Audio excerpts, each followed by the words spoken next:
Kama tunavyofahamu, magonjwa hayana mipaka. Magonjwa yanavuka mipaka na sisi tunaishi kama ndugu, na ugonjwa huu umetokea kwa wenzetu ambao ni moja ya members ambao ni wa Jumuiya ya Afrika Mashariki.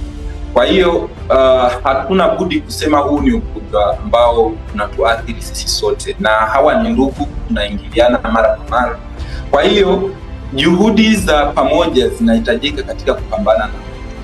Namba moja ni kuwa na sera ya pamoja ya kupambana na haya magonjwa, kwa maana kwamba zipo afua mbalimbali ambazo zinakuwa zinatekelezwa katika nchi husika, hasa katika kudhibiti mwingiliano na katika kuhakikisha kwamba mipakani, kila nchi na kwenye mipaka yake inaweka sera ambazo zinakuwa zinaendana na nchi.